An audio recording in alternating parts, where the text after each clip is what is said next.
வேலூர் கூட்டத்தில் பேச்சை நிறைவு செய்யும் போது தயவு செய்து யாரும் தன்னை பின்தொடர்ந்து வர வேண்டாம் என்று விஜய் வேண்டுகோள் விடுத்தார். என் நண்பர்களே, ஒரு சின்ன ரிக்வெஸ்ட்.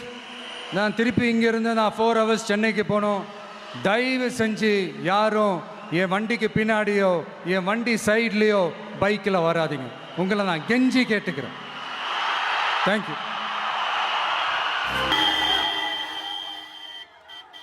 தாவேக்கு தலைமையில் அறிவுறுத்தலை கண்டுகொள்ளாமல் அக்கட்சியின் தொண்டர்கள் விஜயின் காரை இருசக்கர வாகனங்களில் பின்தொடர்ந்து சென்றனர்.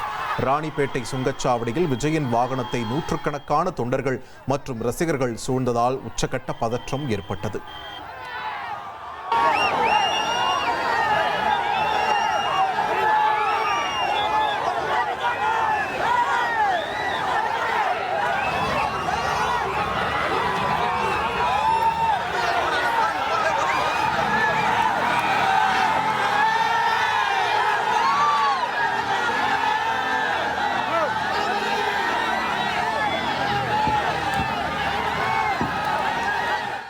உங்கள் தந்தி1 தொலைக்காட்சியில் காதலும் கலகலப்பும் நிறைந்த ஒரு புத்தம் புதிய ஃபேண்டசி தொடர் ராஜா ராணி தினமும் இரவு 8 மணிக்கு.